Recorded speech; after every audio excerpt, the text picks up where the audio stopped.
Hello बच्चों, आज हम लोग पढ़ेंगे संज्ञा। क्या पढ़ेंगे? संज्ञा, जिसको इंग्लिश में नाउन कहते हैं, NOUN, नाउन।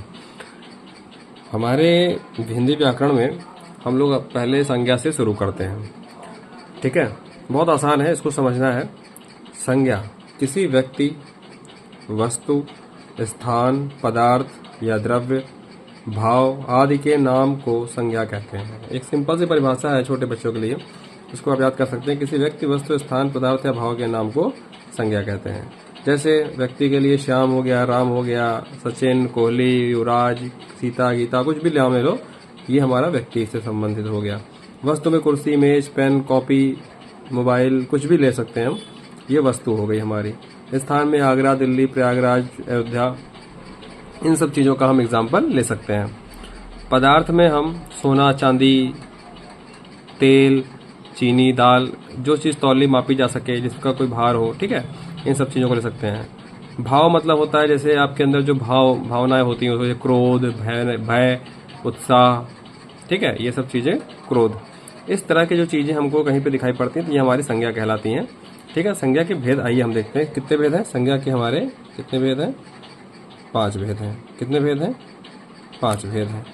ठीक, इन 5 भेदों को हम लोग डिटेल में पढ़ेंगे। संज्ञा के 5 भेद हैं: व्यक्तिवाचक संज्ञा, जातिवाचक संज्ञा, समूहवाचक संज्ञा, द्रव्यवाचक संज्ञा, भाववाचक संज्ञा। आप देख रहे होंगे ये मैंने यहाँ पर 5 हिस्सों में इसको आसानी से बांट दिया। इस तरह से अगर हम फ्लो चार्ट बनाकर पढ़ेंगे कोई चीज़ तो बहुत आसानी से याद हो जाएगा। अगर थ्योरी को ज़्यादा डिटेल में पढ़ने की कोशिश करते हैं तो कन्फ्यूजन होता है। 5 एक साथ हमें दिख रही है संज्ञा, सारे भाग इसके एक साथ दिख रहे हैं। तो व्यक्तिवाचक संज्ञा, नाम से ही लग रहा है व्यक्ति। संज्ञा का वह शब्द, वह संज्ञा शब्द, किसी वाक्य में ऐसा शब्द आया हो जो किसी व्यक्ति विशेष का या किसी उसके नाम का बोध करा रहा हो, तो वो व्यक्तिवाचक संज्ञा कहलाएगा। जैसे सचिन, राम, दिल्ली शहर का नाम है, सचिन प्लेयर का नाम है, राम श्री प्रभु श्री राम भगवान का नाम है। तो कहने का मतलब क्या है कि अगर किसी का नाम जैसे आ जाता है, किसी व्यक्ति का नाम आ जाता है, तो वो व्यक्तिवाचक संज्ञा संबोधित की जाएगी। तो वह संज्ञा शब्द जिसमें किसी व्यक्ति विशेष का बोध हो, वो क्या कहलाएगा?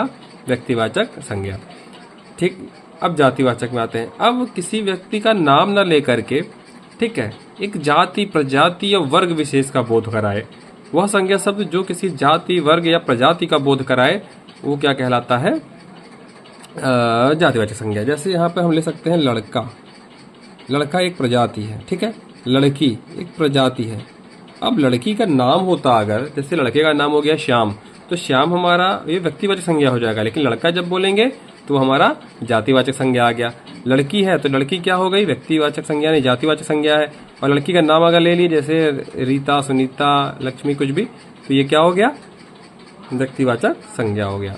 ठीक है, जैसे हम कहें शहर, क्या कह दिए? शहर। तो शहर में ये जो शहर है, ये शहर हमारा हो गया जातिवाचक संज्ञा। लेकिन शहर का नाम अगर हम कर देंगे दिल्ली, तो ये हमारा क्या हो गया? व्यक्तिवाचक संज्ञा।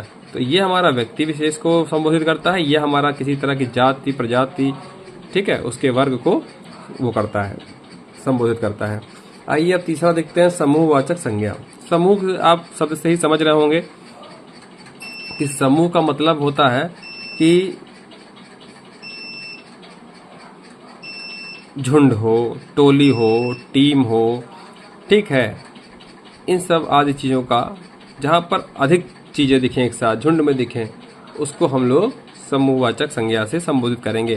तो परिभाषा के रूप में हम कैसे याद करेंगे? वह संज्ञा शब्द जो किसी समूह, भीड़, झुंड, टोली आदि का बोध कराए, वो हमारा जातिवाचक संज्ञा, समूहवाचक संज्ञा कहलाती है। जैसे समूह में हम भीड़ को ले सकते हैं, ठीक है, हम झुंड को कह सकते हैं, टीम, टोली आदि का बोध हो जहाँ पर, वहाँ पर हम लोग क्या बोलेंगे? ठीक है, जैसे शेरों का झुंड जा रहा है, ठीक है, मवेशी चर रहे हैं, भीड़ ने उपद्रव कर दिया, आज रैली निकली हुई है, ये सब चीज़ें शब्द जो है, जहाँ पर हमको कई चीज़ों का गुच्छा, जैसे गुच्छा हो गया, अंगूर का गुच्छा हो गया, चाबी का गुच्छा हो गया, ये गुच्छा शब्द जो है वो भी एकता का प्रतीक है, मतलब झुंड का प्रतीक है, ये बहुसंख्यक का प्रतीक है। तो वो सब चीज़ें क्या हो जाएंगी? समूहवाचक संज्ञा कहलाएंगे। जैसे हम कहें माला, तो माला क्या शब्द है? जो माला हम पहने हैं वो मोतियों की माला है। तो माला में आप समझते हो माला एक फूल से तो बनेगी नहीं, कई मोतियों को मिलाकर बनेगी या कई फूलों को बनाकर मिलेगी, तो वो भी एक समूहवाचक संज्ञा का प्रतीक है। आइए, द्रव्य ऑब्लिक पदार्थवाचक संज्ञा। द्रव्य या पदार्थ जिसको तौला या मापा जा सके, जैसे वह संज्ञा शब्द जो किसी वस्तु के मापे या तौले जाने का बोध कराए, उसको हम क्या कहलाएंगे? द्रव्य या पदार्थवाचक संज्ञा। जैसे सोना, चांदी, तेल, दूध, पानी, ये सब चीजें जो आ जाएंगी ये द्रव्यवाचक संज्ञा में आ जाएंगी। भाववाचक संज्ञा। भाव मतलब आप सीधे समझ रहे हैं जो भावनाओं से जुड़ा हो। भाव, अवस्था, गुण आदि का बोध जहाँ पे होता है, वह संज्ञा सब जिससे किसी के गुण, भाव, भावनाएं, अवस्थाएं, इन सब का बोध हो, वो हमारा भाववाचक संज्ञा कहलाता है। फिर से देखेंगे हम व्यक्तिवाचक, जातिवाचक, समूहवाचक, द्रव्यवाचक, भाववाचक। किसी व्यक्ति विशेष या उसके नाम का बोध हो, किसी जाति प्रजाति वर्ग का बोध हो, किसी भीड़, झुंड, टीम, टोली आदि का बोध हो, किसी मापे या तौले जाने वाली वस्तुओं का बोध हो, किसी भाव, अवस्था या गुण का बोध हो, तो ये सारी संज्ञाएं हम याद करेंगे। आइए कुछ उदाहरण पे इसको समझने का हम प्रयास करते हैं। जैसे मेरा घर प्रयागराज है। जाहिर सी बात है, घर क्या है? घर हमारा है जातिवाचक संज्ञा। घर का कोई नाम होगा, अगर कोई नाम होगा जैसे शांति कुंज, ये भवन, ठीक है, राम भवन, कृष्ण भवन, तो इस तरह से अगर कोई नाम होगा उस भवन घर का तो वो व्यक्तिवाचक हो जाएगा। लेकिन केवल घर घर है तो ये हो गया जातिवाचक। ये क्या है? एक शहर का नाम है प्रयागराज, तो ये क्या हो गया हमारा? ये हो गया हमारा व्यक्तिवाचक संज्ञा। ये क्या हो जाएगा? व्यक्तिवाचक। और ये क्या हो जाएगा? जातिवाचक संज्ञा। ठीक है, तो इस तरह से हम किसी भी वाक्य में व्यक्तिवाचक या जातिवाचक संज्ञा को पूछा जा सकता है या फिर छांट सकते हैं। भारत की सुंदरता देखने लायक है। अब बताइए इसमें कितनी संज्ञाएं हैं? भारत है और सुंदरता है। भारत क्या है? अपने देश का नाम है। तो नाम क्या है? भारत एक ही देश है, और देश तो है नहीं। तो भारत देश क्या है? व्यक्ति विशेष का बोध करा रहा है। ठीक है, एक विशेष नाम का बोध करा रहा है, किसी विशेष की बात कर रहा है, प्रॉपर चीज की बात कर रहा है। तो ये हमारा क्या हो गया? व्यक्तिवाचक संज्ञा। लेकिन सुंदरता क्या है? एक भाव को दर्शा रही है। ठीक है, ये भाव को दर्शा रही है, तो ये क्या होगा? भाववाचक संज्ञा। तीसरा देखते हैं, लोगों की भीड़ ने उपद्रव किया। किसकी भीड़ ने? यहाँ पे एक शब्द है, भीड़ का मतलब क्या होगा? क्या 2 लोग, 3 लोग, 4 लोग? नहीं, भीड़ मतलब झुंड, काफी लोग। तो इस शब्द से भी हमको समूह का एक वाचक, एक समूह शब्द का वो हो रहा है, सामूहिक रूप से कई लोगों के होने का बोध हो रहा है। तो ये हमारा क्या हो गया? समूहवाचक संज्ञा हो गया। क्रिकेट टीम विजयी हुई। ठीक है, तो कौन सी टीम? क्रिकेट। क्रिकेट एक खेल का नाम है। क्रिकेट एक खेल का नाम है, तो ये हो गया व्यक्तिवाचक संज्ञा। लेकिन टीम क्या हो जाएगी? टीम हो जाएगी समूहवाचक संज्ञा, क्योंकि टीम एक अकेले की नहीं होती है। टीम मतलब कई लोगों का समूह होता है, समूहवाचक संज्ञा कहलाएगा। सोने का मूल्य बढ़ गया। सोना क्या है? पदार्थ है, एक द्रव्य है, उसका हम तौल सकते हैं, इसलिए सोने को हम क्या बोलेंगे? द्रव्यवाचक संज्ञा। रीता कक्षा में भयभीत रहती है। अब देखिए इस वाक्य को, इसमें कितनी संज्ञा है? रीता, कक्षा, भयभीत। अब समझिए, रीता क्या है? व्यक्तिवाचक संज्ञा, किसी का नाम है। ठीक, इस एग्जाम्पल को ध्यान से देखिए। रीता किसी का क्या है? नाम है। कक्षा क्या है? अच्छा, कक्षा क्या हो सकती है? क्लास, मतलब कई बच्चों का समूह, वहां पे कई बच्चे बैठते हैं, तो ये एक समूहवाचक संज्ञा है। भयभीत, भयभीत क्या है? एक भाव है, हम डर गए, हमारे अंदर जो भाव आया, डर का भाव आया, भयभीत होना, तो ये क्या हो गया? भय। ये हमारा भाववाचक संज्ञा है। यहाँ पर स्टार लगा है, इसको हम लोग सबसे आखिरी में देखेंगे, पहले हम 8वां देखते हैं। तुम इस टीम के विराट कोहली हो। अब देखिए, विराट कोहली, विराट कोहली एक नाम है। क्या है? एक नाम है, एक विशेष नाम है, प्लेयर है, भारतीय क्रिकेट टीम के एक प्लेयर हैं जिन्होंने बहुत से रन बनाए हैं। तो इनको हम बोलेंगे व्यक्तिवाचक संज्ञा है हमारा ये। लेकिन ये टीम क्या है? ये टीम क्या शब्द है? टीम हमारा समूहवाचक संज्ञा है।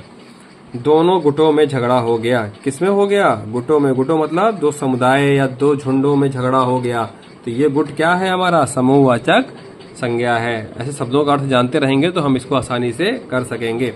अब आइए ये स्टार वाले पे बात करते हैं। इसको थोड़ा सा ध्यान दीजिएगा। आखिर में बता रहे हैं, इसको आपको ध्यान देना बहुत ज़रूरी है। अगर आप इसको ध्यान नहीं देंगे तो आपको बहुत समस्या हो सकती है, या फिर आप कंफ्यूज जाएंगे। कई कई पेपर में ऐसे सवाल पूछ लिए जाते हैं और आप अचानक से गलती कर देंगे। तो इस 7वें एग्जाम्पल पे आप विशेष ध्यान दें। सुधा अपने घर की लक्ष्मी है। सुधा अपने घर की लक्ष्मी है। सुधा अपने घर की लक्ष्मी है में क्या होगा, यहाँ पे हमको नाम दिख रहा है सुधा और लक्ष्मी। तो सुधा हमारा क्या हो गया, नाम। नाम से क्या होता है, व्यक्तिवाचक संज्ञा। सीधे हम कह सकते हैं नाम मतलब क्या होता है, व्यक्तिवाचक संज्ञा। तो ये तो हमारा व्यक्तिवाचक संज्ञा होगा, इसमें कोई डाउट नहीं है, दो राय नहीं है, एकदम आराम से व्यक्तिवाचक संज्ञा होगा। लेकिन सुधा अपने घर की लक्ष्मी है, लक्ष्मी यहाँ पर नाम है, माता लक्ष्मी का नाम है। आप कहोगे ये भी जातिवाचक संज्ञा, वो व्यक्तिवाचक संज्ञा होना चाहिए, लेकिन नहीं, ये जातिवाचक संज्ञा है। ये क्या है, जातिवाचक संज्ञा है। अब क्यों जातिवाचक संज्ञा है, आइए समझते हैं। सुधा अपने घर की लक्ष्मी है। हम किसी घर की लड़की का नाम मान लीजिए रीता है, हम कह रीता अपने घर की लक्ष्मी है। प्रिया है, प्रिया अपने घर की लक्ष्मी है। ठीक, तो हर बच्ची अपने घर की लक्ष्मी, अपने माता पिता के लिए लक्ष्मी स्वरूपा होती है।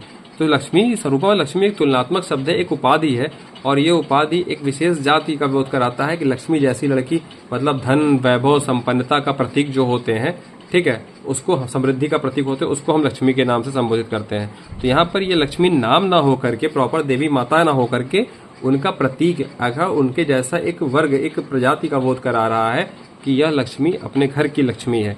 सुधा अपने घर की लक्ष्मी है। रीता अपने, यहाँ नाम चेंज करते जाइए, रीता अपने घर की लक्ष्मी है। फला बच्ची अपने घर की लक्ष्मी है, ये बच्ची अपने घर की लक्ष्मी है। तो आप नाम बदलते जाइए तो देखिए सभी लड़कियां अपने घर की लक्ष्मी होती हैं। तो इस एग्जाम्पल को आप यहाँ पर लक्ष्मी जो शब्द आ रहा है, इसको आप जातिवाचक कहेंगे। क्या कहेंगे, जातिवाचक कहेंगे। और इस वाले नाम को जो कहेंगे उसको क्या कहेंगे, आप व्यक्तिवाचक कहेंगे।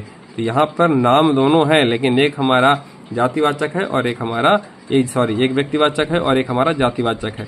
तो इस तरह के सवाल को जब आएंगे तो कंफ्यूज करने वाले आएंगे। यहाँ पर आपको उस वाक्य के भाव को समझना होगा, पढ़ करके कहना क्या चाह रहा, तब आप संज्ञा के विभेद को समझ पाएंगे। ठीक है, अब इस बार हम देख लेते हैं दोहरा करके क्या है इसमें। संज्ञा पढ़े, किसी व्यक्ति, वस्तु, स्थान, वस्तु या पदार्थ के नाम को संज्ञा कहते हैं। ठीक है, इसके एग्जाम्पल लीजिए, श्याम, कुर्सी वगैरह, सोना, क्रोध। और फिर उसके बाद नीचे आए व्यक्तिवाचक, जातिवाचक, समूहवाचक, पदार्थवाचक, भाववाचक संज्ञा, ये भेद हो गए। ठीक है, व्यक्तिवाचक संज्ञा में व्यक्ति विशेष का बोध हो, जाति वर्ग का विशेष बोध हो, समूह का, भीड़ का बोध हो, द्रव्यवाचक में मापे या तोले जाने वाले वस्तुओं का बोध हो, और इसमें भाववाचक में भाव अवस्था का बोध हो।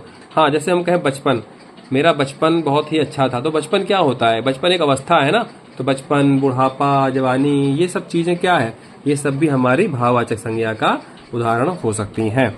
अगर आपको किसी तरह का डाउट हो तो आप कमेंट सेक्शन में जरूर कमेंट करें, पूछें, जिससे और अच्छी अच्छी वीडियो आए। अभी पूरे व्याकरण की सारी वीडियो पार्ट वाइज पार्ट करके आएंगी। संज्ञा, सर्वनाम, कारक, संधि, समास, सारी चीजें आने वाली हैं, बहुत ही आसान शब्दों में, बहुत ही रोचक शब्दों में। ठीक है, कोई डाउट हो तो जरूर पूछिएगा। धन्यवाद।